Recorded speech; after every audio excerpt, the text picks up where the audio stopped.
I regret that party. It destroyed my relationship. If I could erase one night from my life, it would be that night. Just one night.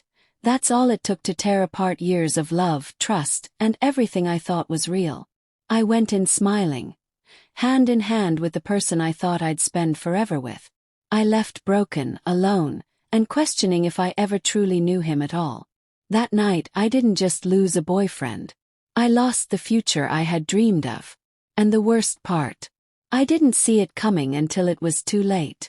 So, let me take you through how one party destroyed everything and changed me forever. How it all began. If you had met Ethan and me 6 months before that night, you would have thought we were the perfect couple. We met at a coffee shop 2.5 years ago.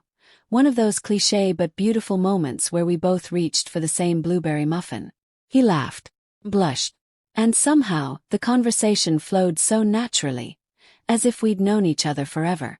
Ethan was charming, thoughtful.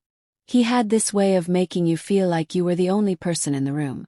I fell for him hard, and honestly I thought he fell for me just as deeply. The first year together was a dream.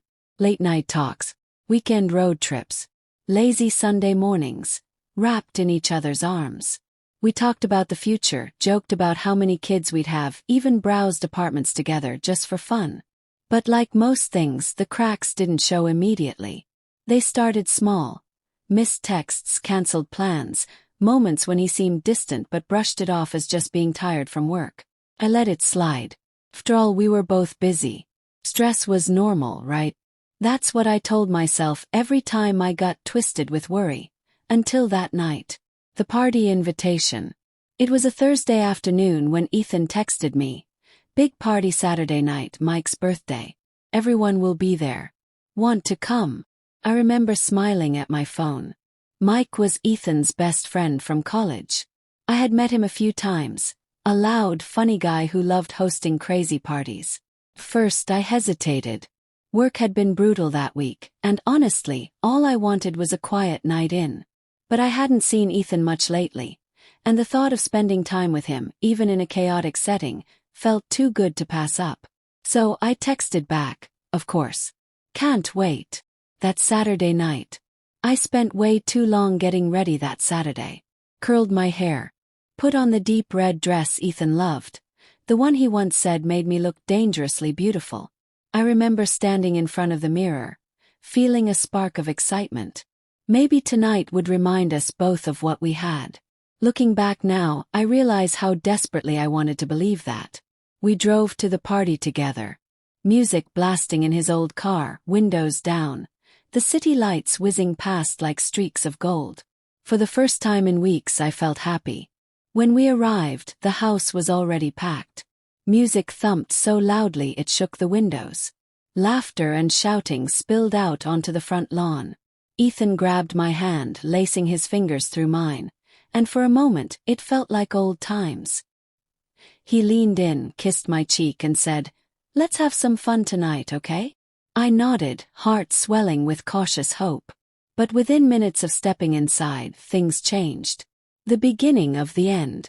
Mike shouted Ethan's name from across the room, and just like that, he was gone, swallowed up by the crowd, old friends, beers and loud conversations. I didn't mind at first. I grabbed a drink, found a few familiar faces, tried to enjoy myself, told myself it was normal. He hadn't seen these people in ages. Of course he wanted to catch up. But as the night dragged on, I noticed he wasn't just catching up. He wasn't just laughing with old buddies. He was laughing with her. I didn't know her name at first, just that she was stunning. Tall, dark hair, bright laugh that seemed to cut through the noise like a bell.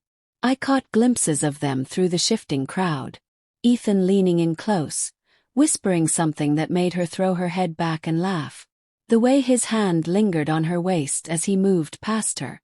The way they seemed to be in their own little bubble, a secret world nobody else could touch. A sick feeling started to brew in my stomach. I told myself it was jealousy, that I was being dramatic. Ethan loved me, right? He'd chosen me, hadn't he? I stood there, clutching my drink, feeling more and more like an outsider in a world that wasn't mine anymore. A kiss. It happened so fast, and yet it felt like it moved in slow motion. One second they were laughing. The next she leaned in. He didn't pull away. He didn't even hesitate. Their lips met, and the world around me shattered. The noise faded. The laughter, the music, the clinking of glasses. All of it disappeared. All I could hear was the sound of my own heartbreak. I wanted to scream, to run over and slap him, to demand an explanation, a reason, something. But I didn't. I just turned and walked out. I didn't even realize I was crying until the cold night air hit my face, and my tears froze on my cheeks. Alone. I didn't know where to go. I didn't have my coat, my purse, my phone. They were all still inside. But I couldn't go back in. I couldn't face him. I couldn't face her. I wandered down the street, heels clicking against the pavement, arms wrapped around myself for warmth. I ended up at a small park a few blocks away, sat on a bench under the orange glow of a street lamp and cried. Cried for the love I thought we had. Cried for the trust that was gone. Cried for the girl who had believed in him so completely. I stayed there until the sky began to lighten with the early touch of dawn. Not once did Ethan call. Not once did he come looking for me. The aftermath. The next morning my phone buzzed nonstop. Where are you? Are you okay? Come back, babe. I'm sorry. Sorry for what? For getting caught. When I finally saw him, he was sitting on the steps of our apartment, head in his hands, looking every bit the heartbroken boyfriend. But it was too late.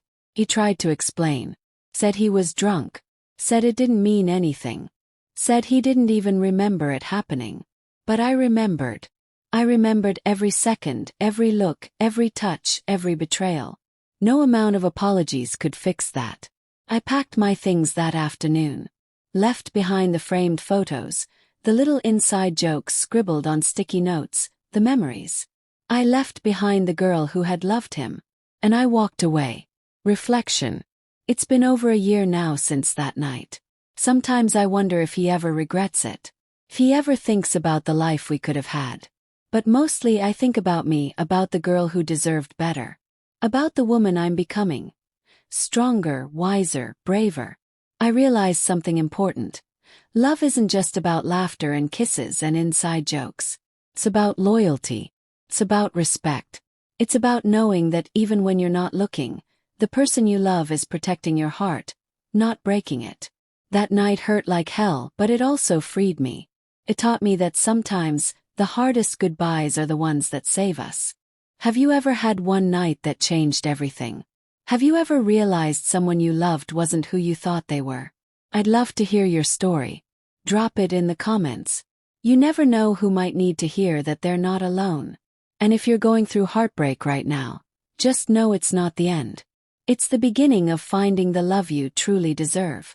Don't forget to like, share, and subscribe for more true stories. And remember, the right people will never make you question your worth.